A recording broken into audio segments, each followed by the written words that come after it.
Okay, mate, that was an example using some of the things we've covered, plus adding in bits from the Mixolydian scale, a couple of bends, slides here and there, just to make it a more smoother sort of 12-bar blues. That travelled through the 12-bar blues. So let me just go through the chords used. So it's in the key of A, so we used an A7 here. And the 4 chord, we went to a D7, which we've covered, this shape. Then it goes back to an A chord, but we kind of use this area, coming from this G shape, outlining the notes from that area. Also covering this D chord, and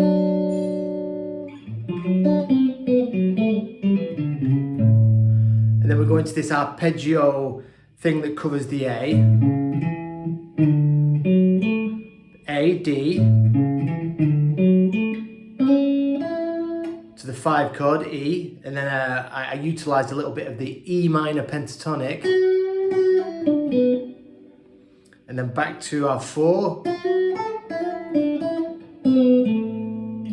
And then we have, at the end of the progression, we have this hit on the 5, which covers this chord. So all the licks are coming from the chords we've covered. Obviously, there's more in this, and I'm not expecting you to just pick this up and learn it. What I'll do, we can start looking at it, I can tab it out, and we can start analysing some of the licks and, you know, cross-check them with what we've been doing with these basic licks covering the chords. Because as long as you can see the licks that we've been doing within these chord shapes, we can start spicing them up. But you do need to practice them in until they're second nature and you can visualise them.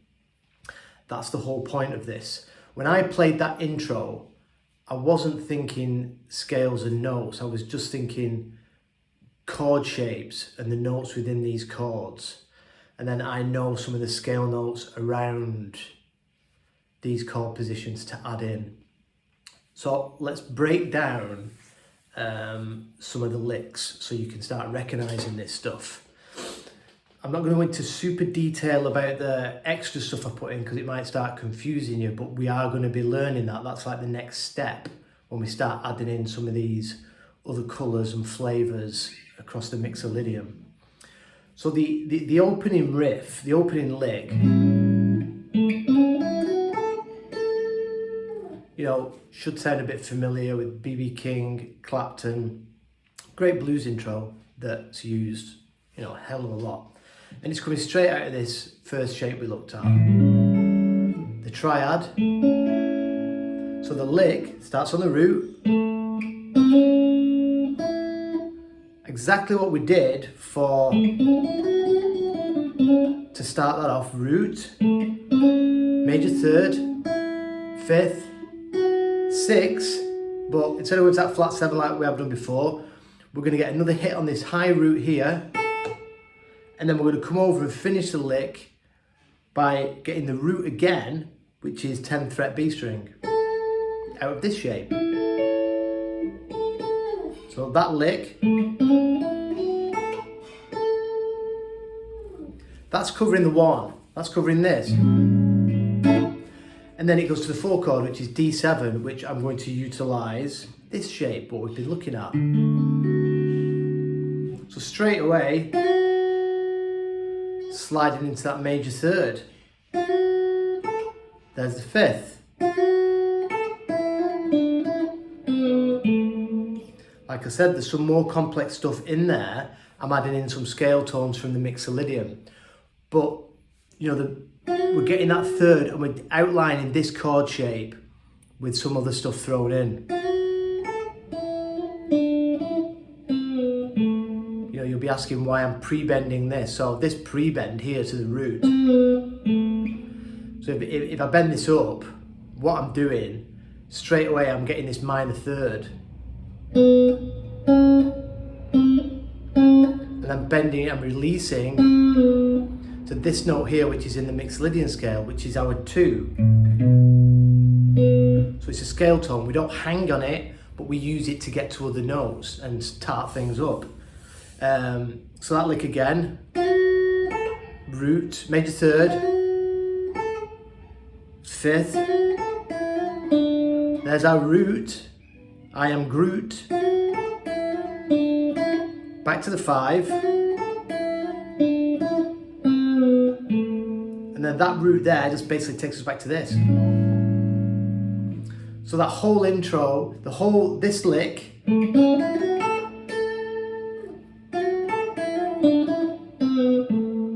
is this.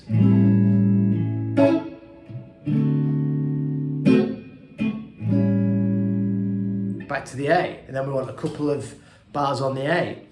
So we've gone to here, then we're sticking with A, and then I do a lick from this position. So what is that? Well, first of all, you can think major pentatonic,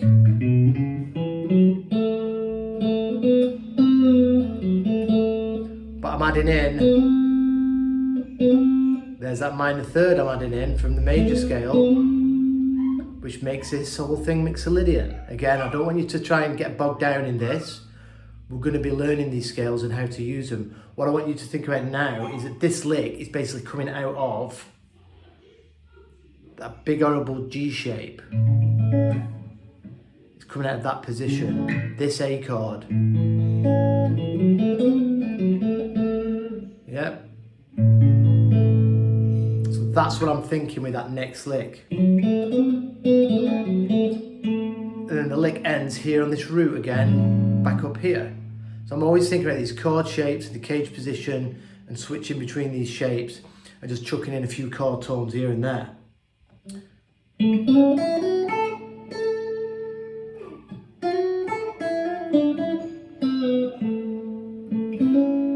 Oh, but before I do that A lick, I just do a quick hit on this A7. And I do that, I get the thumb over there on the root, and I bar the top 4 strings. I play the root, the root on the low E. I just grab a few strings here, and I hammer on the major third. Instead of reaching over and doing this big shape, you know, it keeps you in this kind of lead position.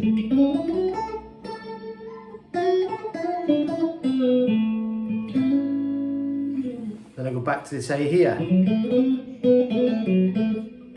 Oh, into that root. Then it moves to the 4 chord, which I think about this position. So we've done this for the 4. And now remember from the chord diagrams in the last lesson, we also have this for the 4. So I'm thinking, all right, major third here, roots here. But I'm mixing some of the scale around here and the Mixolydian. So let's look at it from this chord.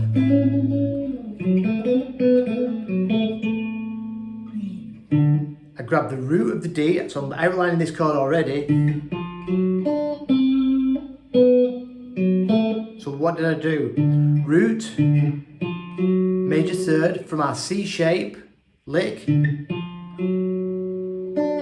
grabbing the root of the D, and then a quick stab here on this note, which is flat 7 of the D. Then playing around with some scale tones.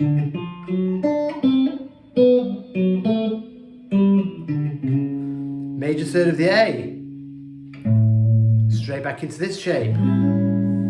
So I went from D, right back into major third, back to our 1 chord. Again, that lick.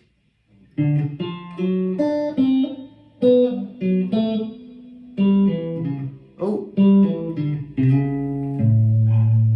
that takes me back to the 1. Again, remember, I'm not expecting you to learn this stuff, but this is where we're going. That's the whole point of this video, and you know, you need to know where this stuff can take you, because you know, it sparks a bit of, you know, it gives you some goals and incentive. Okay.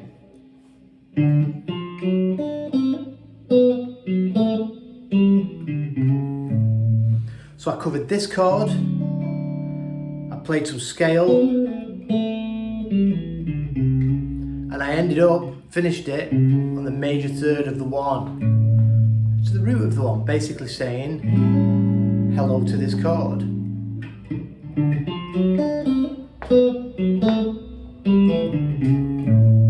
And then I went down the 1-3-5 arpeggio,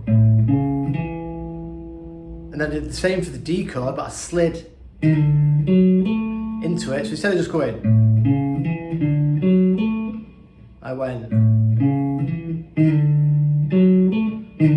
it's just mixolydian, and then into the major third, to the 5, so all together.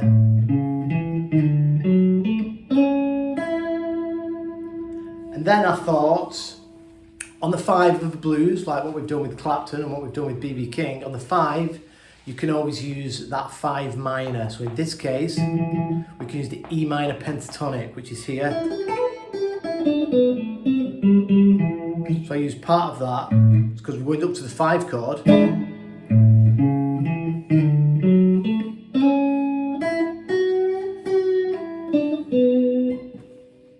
Then you can hear it needs to go to that 4. So I basically do the same lick as before I did on the 4, and then going back to the 1. So, and then I just top it off with the 1, with a hit on the 5, back to the 1. So I'm always sticking within these chord shapes. So that whole move from this arpeggio style lick,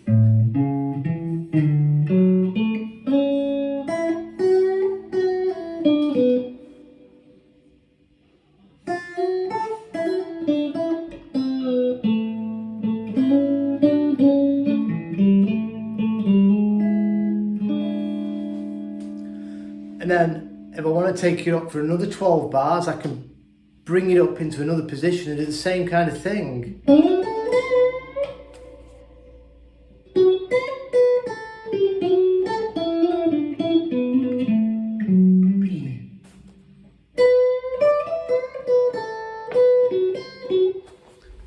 Same sort of thing, I'm thinking chord tones. So here, I've got an A7, I got the 4 chord, and I got the 5 chord. I won't talk about it, they're the 5 chord. So because we've got these chord shapes all over the neck in the cage position, this whole 12 bar blues I did here, I could do it here as well. So on the next time round, you know, if you're impressing your buddies, you can just bring everything up a bit higher and do the same sort of thing. Add a few little more licks and tricks in, but it adds to the intensity of the 12 of what you're doing. It changes it because we're playing it higher up the neck. It sounds different, but you're pretty much doing the same thing because you're just playing out of these chord shapes. Let me just see if I can do something a bit different.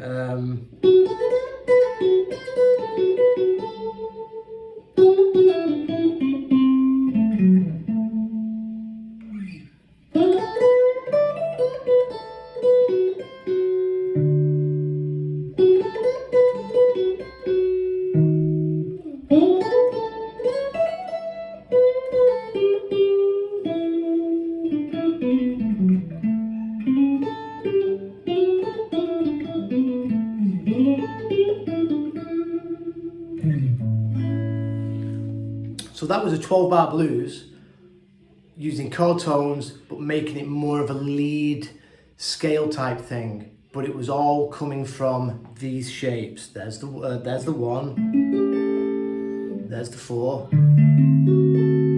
There's a 5. There's also the 5. Back to the 1. With the Mixolydian scale around that area. So anything you do on the neck, you can always do it in another spot. It changes the sound, some of the licks work a bit different, but it's all the same principle. So let me go over these licks nice and slowly again, like one by one.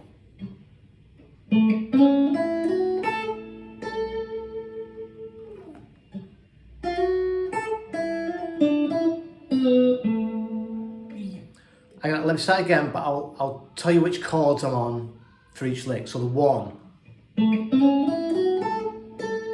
So it's A7. Then we need the 4.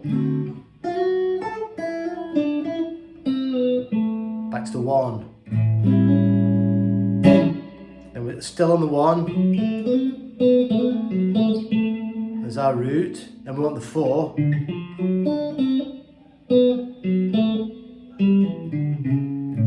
Back to the 1.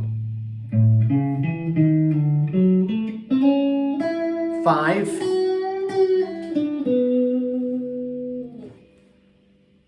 4. 1. Turning around on the 5. The 1. So that's that. I think I should tab this out and work on it lick by lick if you want. And then we start looking at how to utilize the scale around these chord shapes and the licks, because the next step, say we take this scale, this chord, our 1, we've learned the chord with a few sets of information. We've learned the chord, we've looked at the arpeggio, maybe we need to look at that a bit more.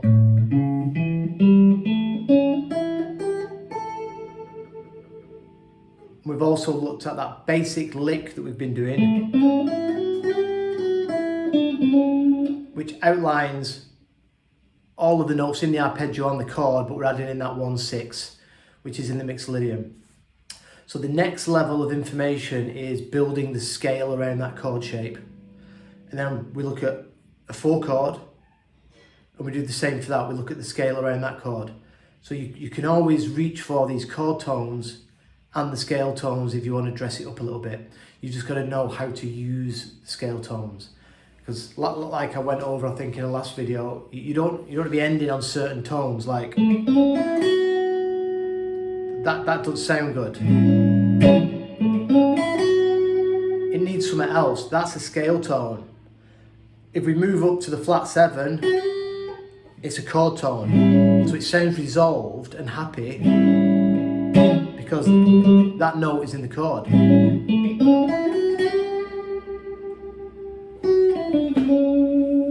And then we finish on the major third, which is also in the chord. If we say finished on the that